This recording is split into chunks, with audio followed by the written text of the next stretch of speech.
We got some breaking news here when it comes to college hoops. And Tyrese Hunter, the point guard, formerly, of course, from Iowa State, there deciding to take his talents to Texas. He's a 2021-22 Big 12 Freshman of the Year.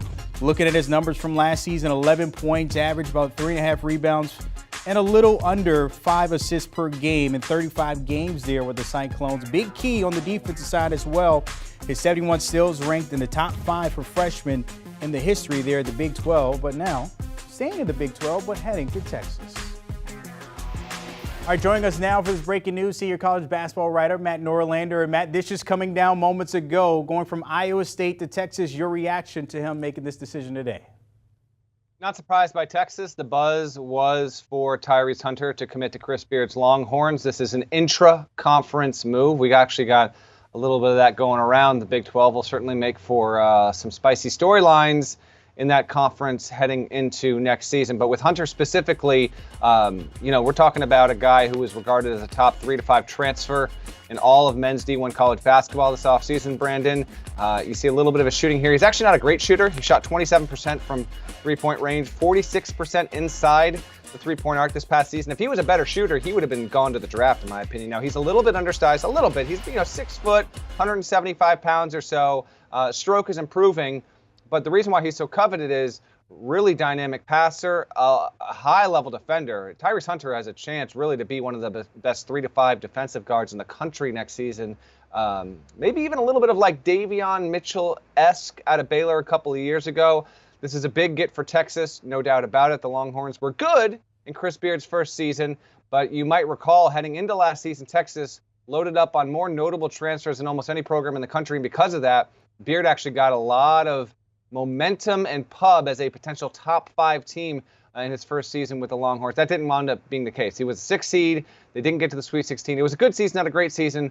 We'll see if Texas can build upon a strong first season. Hunter is obviously a big-time addition to that. He feels like he fits Beard's culture and his philosophy very well. You mean big time there. He's second ranked when it comes to the transfer portal for my friends from 24/7 Sports.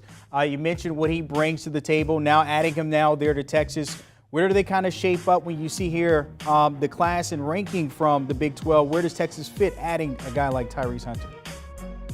Fits well. You can see he's second there. A little minor scoop. I would not anticipate Patrick Baldwin Jr. is going to come back to college. Maybe that'll come out officially in the next few days here. But I think he might be done, and we wait on Amani Bates. Tyrese Hunter overall, here's the deal. Here's what to know with Texas. Right now, Texas will have Marcus Carr coming back. You'll have Dylan Dessou coming back. Timmy Allen is Texas's best player. He'll be back as well, along with Christian Bishop, Brock Cunningham. Those are the names to know that Hunter will be joining.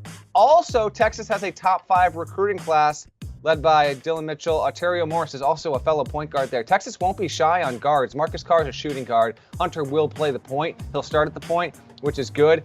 In the overall big picture standings of the Big 12, it's going to be super interesting. We just found out Adam Flagler's coming back to Baylor.